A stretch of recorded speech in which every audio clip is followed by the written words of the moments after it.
my name is Caitlin, and today I'm going to be talking about Red Queen by Victoria Aveyard. Red Queen takes place in a kind of alternate universe where there's Silvers, who are like the upper class and have special powers, and the Reds, who are more of the lower class who don't have any type of special ability. And so the Silvers walk all over them, and the royalty are Silvers, and our main character, Mare, is a Red. And Mare is basically down on her luck. She doesn't have any power, and her family is just trying to scrape by. She ends up meeting the prince, and he gives her a job. She doesn't know he's the prince, but he gives her a job at the palace. And while she's there, her powers are revealed, but she's a Red. She's not supposed to have powers. So this kind of leads to this whole, she has to keep up a charade of being Silver for the nobles and everybody, so that no one knows that a Red could be more powerful than a Silver. We start off the book seeing Mare in her usual day pickpocketing and going to the arena to watch these fights, which feel very gladiator-like to me. Mare reminds me a lot of Katniss, and I'll probably draw on that every once in a while, but it's just not that I think Aveyard was trying to copy the Hunger Games. I just think books like this, they have a lot of common themes, and we have a lot of very Katniss-y characters, and I definitely felt that with Mare, especially with her younger sister, who's more fair-natured and quieter, but has a lot of talents, and Mare is just more trying to scrape by and do what she can. The Silvers are, to me, they are the capital. There's nothing different in my brain. I picture the exact same thing, just because of the way they live so extravagantly, while everybody else in these more outer-lying cities are more just, they're downtrodden and beaten upon, and they're just barely, surviving, while the Silvers have everything, and that just seemed very much like the capital to me. The entire book it felt very Hunger Games / Greek gods, I think, because of the powers, but I thought it was really cool. It just, the parallels were hard. Mare's best friend, Killorn, is conscripted. When you turn 18, you go into the army unless you have a master and you're an apprentice. And Killorn was an apprentice, but his master dies. And so he's headed into the war in a week. And Mare's not far behind him, and she knew this. She's like, I'm going to war, there's nothing I can do about this. But she's had this feeling that she's been protecting Killorn his entire life because his dad died in war, and she's kind of taking care of him. I'm an English major. And Mare strikes up the deal that she can get all this money for her and Killorn to escape the entire town, and so she's going to go and try to pickpocket her way to that much money. And she says she's never in her entire life combined had this much money ever. And so she gets her sister, who works in one of the Silver cities, to take her in there with her, and she's going to try to pickpocket the Silvers. The Silvers are like gods, so I was automatically nervous about this. I knew this wasn't going to end well. I was like, there's no way this plan is going to work out. But it didn't end how I thought. I thought she was just going to get arrested or something, but she's trying to get everything, and the electricity is buzzing in her head, and I didn't really catch on to this at all yet because she is a Red. But she's trying to figure out who to pickpocket. But then this screen comes up, and there's the Scarlet Guard. She recognizes Farley, who she had talked to about getting out of the city. And Farley is with the Scarlet Guard, and she's basically like, we're taking you down to the Silvers. And so the Silver City erupts into madness, and every Red in the city is now about to die because the Silvers are going to lash out at them. So Mare runs to get Gisa. She and her sister need to get out of here, and Gisa knows the plan. She knows that she took her sister in there to pickpocket to get the money to get out. And while they're on the way out, she's asking Mare, did you get what you needed? Did you get what you needed? Did you pickpocket enough money? And Mare she can't even say it. She knows her best friend's about to get shipped off to war because she failed. And so they're on the way out, and Gisa, I think, is in love with Killorn. That's the vibe I was getting from her. And she tries to pickpocket something from one of the Silvers, but Mare goes, oh my gosh, no, she's not a pickpocket. She can't do this correctly. She's going to get caught, and she does.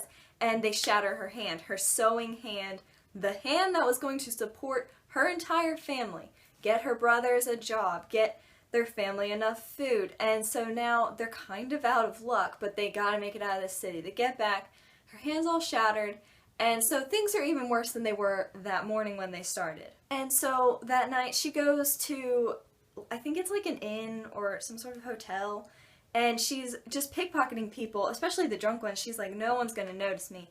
And so she's pickpocketing, and we meet Cal, who I knew immediately was the prince. We met Killorn, and I was like, I'm definitely team whoever else is here. I didn't feel it with Killorn at all. So I was definitely thinking it was going to be the prince. I mean, the book's called Red Queen. And so we meet Cal, and she has no idea who he is. He just gives her money.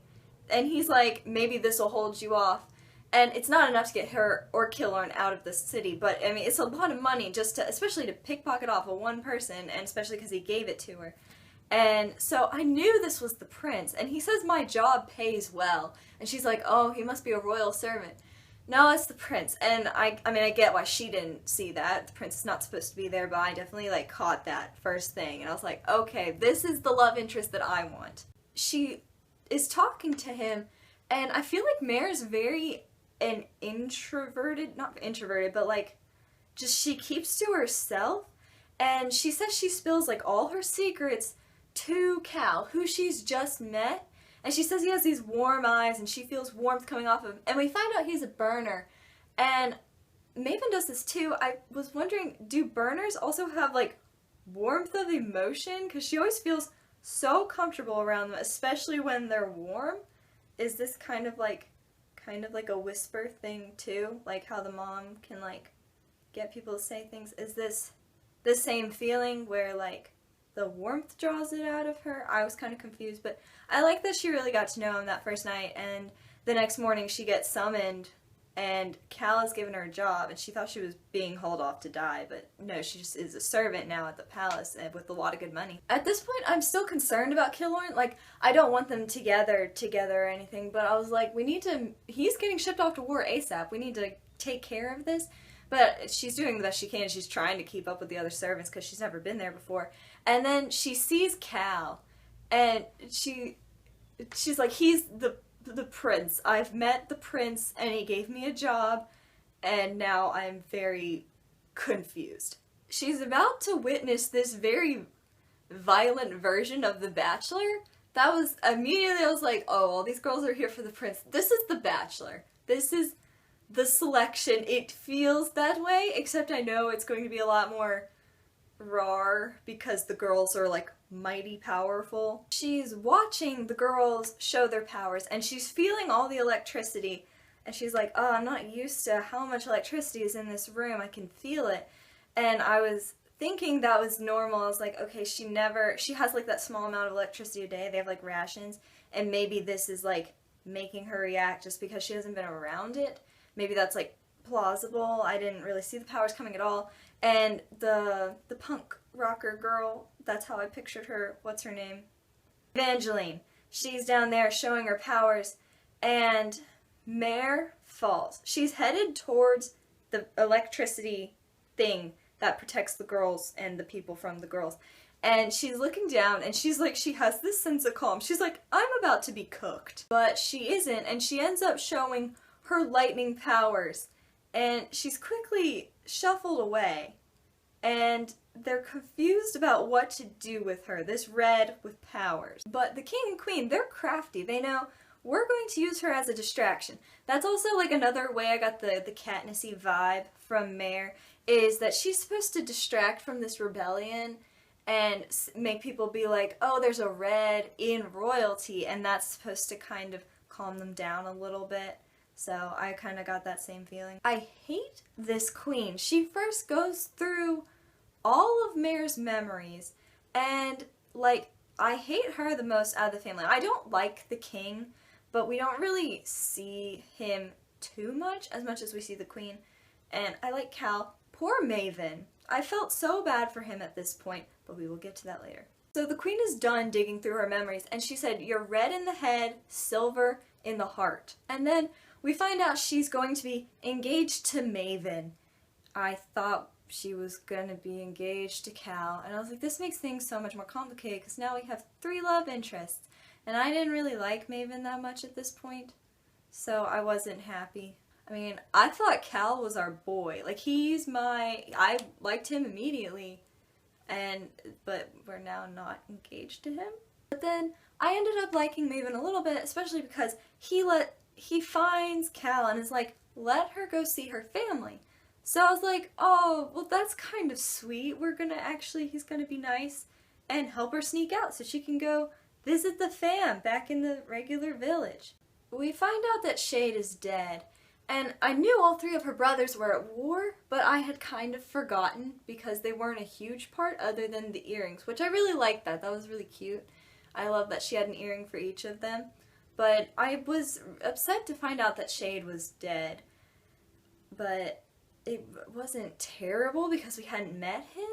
And Killorn is now not going into the army because she made this trade. She's like, I will do what you want, get my brothers and Killorn out of the army. And now what is Killorn going to do? He's going to go join the Scarlet Guard because getting him out of the army wasn't enough. And then Maven and Mare go and meet the Scarlet Guard, and we're like waiting for someone else to come join us. And Maven shows up, and I'm like, the prince is going to be part of the Scarlet Guard. It didn't make sense to me. We're brought to understand that he's weak-willed and just kind of like in the background all the time. So like I was kind of confused as to why he was so easily entering the Scarlet Guard. But they're eventually going to become the face of the rebellion at some point once they finally reveal themselves. Let's take a moment to talk about Farley. We meet her in the back of that wagon, and I wasn't like the biggest fan of her. I didn't really feel much. And the more and more we're talking to Farley and thinking about Farley, this is President Coin of this book. She's not a good person. I don't know why Mare's putting so much trust into her. I guess because, I mean, the Scarlet Guard makes sense, but I don't like Farley, and she feels very, like, she'll flip back and forth. She doesn't really care about Mare or anyone. She cares about her cause, but to the point of her being just a different kind of bad. We also find out that Cal is going to the front lines, and I'm figuring that's how she becomes the Red Queen. I think Cal is going to die, and Maven will be king, but I don't want that because I still ship Mal. We also meet Julian, our teacher. He is our Dumbledore. This is our guy we go to for answers. He's our Magnus Bane, what have you. What do we know about these characters? What do we know about the Dumbledore? Always listen to the Dumbledore. He's never wrong. And so Julian tells her Maven is his mother's son. Maven is the same way. And so many people tell her that. And she's not picking up on it. She's like, no, Maven's different. He's not a silver the way everyone else is. And I'm just thinking, so many people are telling me this, and we hear it so often. Don't trust Maven. So I'm waiting for something to happen, but like the farther we go on, nothing happens. Maven just proves himself more and more to be good, so I'm like buying into it this whole time. So she's training with Julian, and then she starts training with the other kids with abilities, and the fight with Evangeline was nerve-wracking. She slices her face. Evangeline slices at Mare's face, and she just covers up with blood. Cal starts yelling at her, and I was so happy. I don't like Evangeline at all. I mean, who would? But, so she's running away, and the boys take care of her. And again, we see this thing where Julian does not like Maven, and we need to take note of this, but she doesn't really. But she's, like, trying to hide her red blood, so maybe that's, like, a distraction. But, oh. We find out about the marker from Julian. He leaves that letter in the book behind the picture that he gave her as a parting gift, because Julian's gotta leave. Like, there's that attack from the Scarlet Guard, and one of our Ptolemus, he does not get killed. One of our targets is not taken out, and everything's going down, and Julian's gotta leave. And so he leaves her the list of names of other people like her. He finds out it's a special marker in her blood, which, I mean, that makes sense because the blood is what kind of controls whether you have powers or not. I was kind of hoping we were going to get a new color, like kind of like a new species, I guess. But it's just a marker in the blood, so she's still red. And he's like, these are other people like you. Go find them and trust this list only to people who deserve the trust. And I know she's gonna tell Maven, why are we not listening to our Dumbledore? We shouldn't tell Maven. And then she tells Farley and Maven, two people that I'm like wary to trust. There's this line repeated throughout the book, anyone can betray anyone. And Mare right now feels like she's just lying to everyone, even though she's getting lied to as well. But we talked to Maven, we've told him about the list, we've told Farley about the list. I'm just getting nervous as we're getting closer to the end here. We're about to head into this Scarlet Guard attack that they have helped plan, her and Maven. And at this point, I'm fully convinced Cal and Maven are both in love with Mare. Maven has destroyed these records, and Cal, she's convinced, will save her from anything because he's done it over and over and over again. The whole plan is to have the Scarlet Guard take over without a lot of bloodshed, which is not going to happen because this is a war. And Maven's telling her, like, he seems very upset. In a way, you feel bad for Maven because he's like, Cal will choose you if you ask him to. And he knows this is false at this point, but Maven believes it. She's like, oh my gosh, he's always saved me, so I can talk him out of this war. And we have this scene where everybody's about to go into battle, and she's like standing right next to Cal, like, choose me, choose this life, choose a new government, and your father, he'll obey you, the people will obey you, the guards will obey you, everybody loves you. And she's like, just choose me. And he doesn't.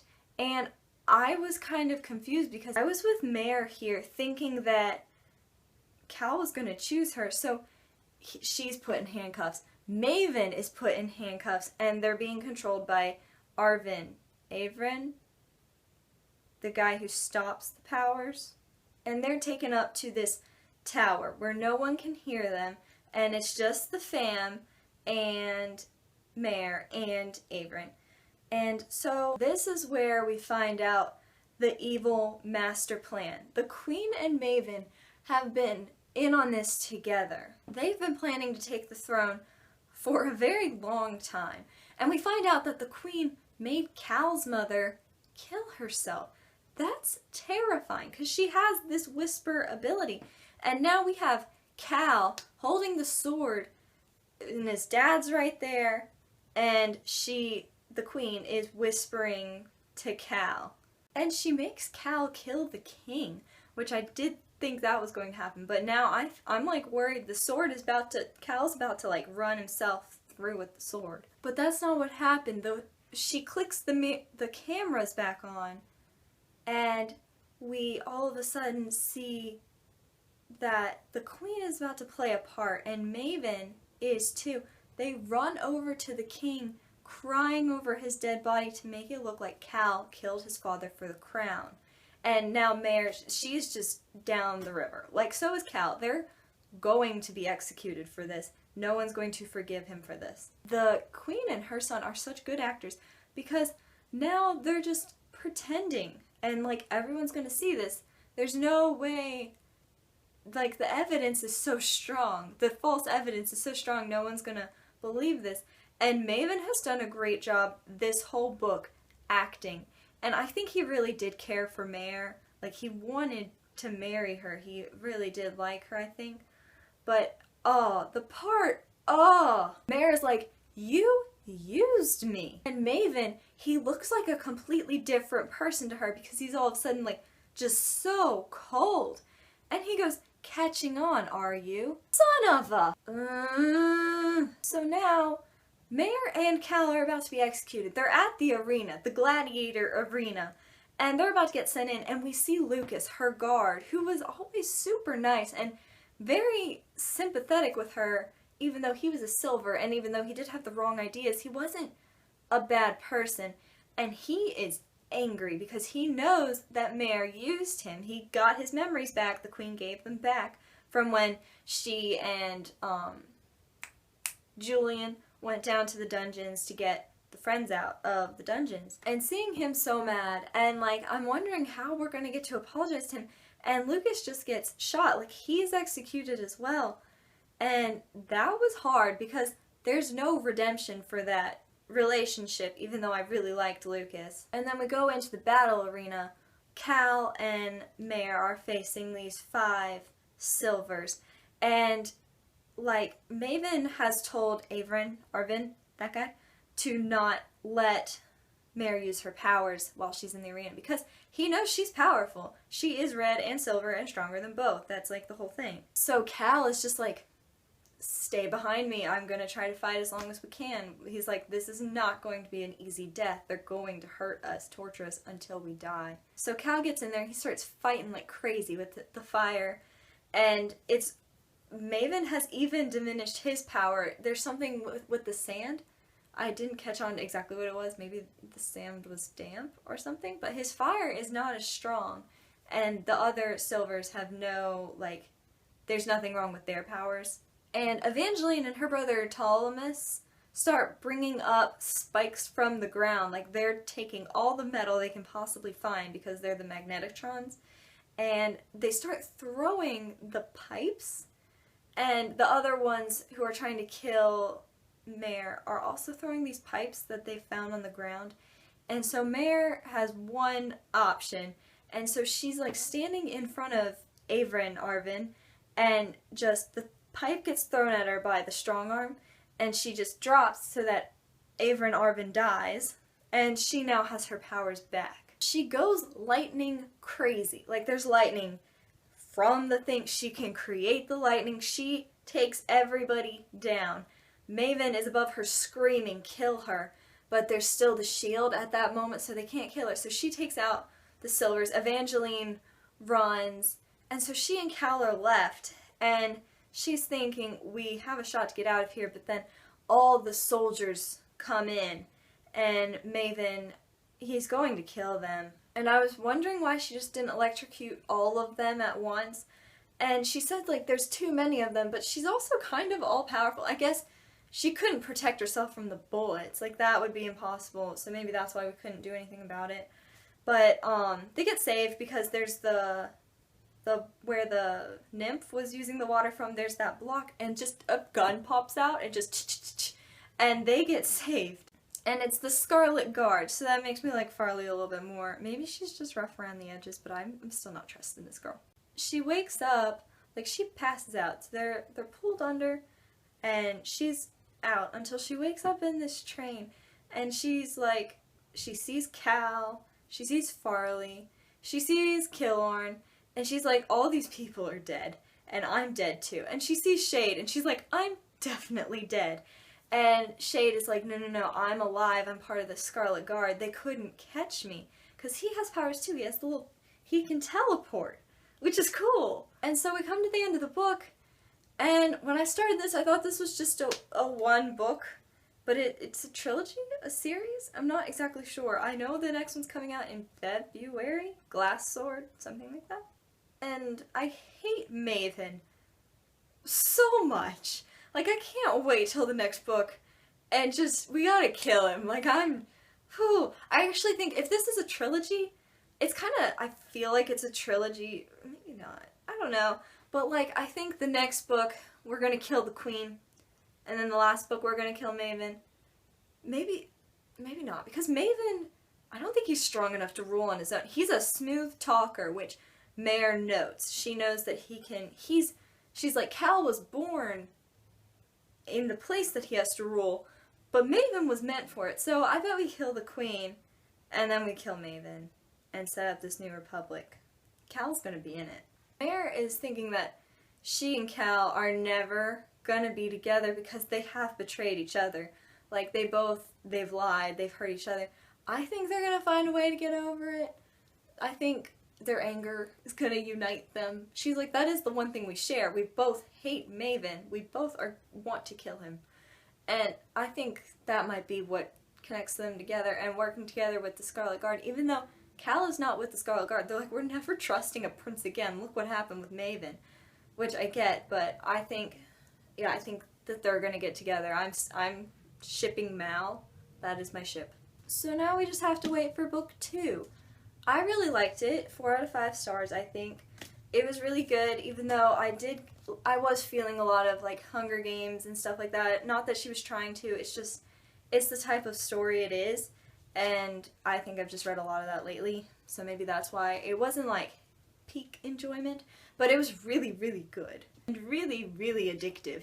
Like, you start the book and you are drawn in. Like, it's very interesting, even though you're like, I've kind of felt the same kind of story before, but it's just very interesting, and the powers are very interesting. It reminded me kind of Shatter Me, the way the powers work, but like, this was really cool. I love the different Magnetotron and the nymphs. When we walked into that Silver City, I really liked seeing all the different powers. I think our next step is to go find the other people with the special blood marker that Julian was talking about. They've got to find them before Maven does, because he's seen this list too.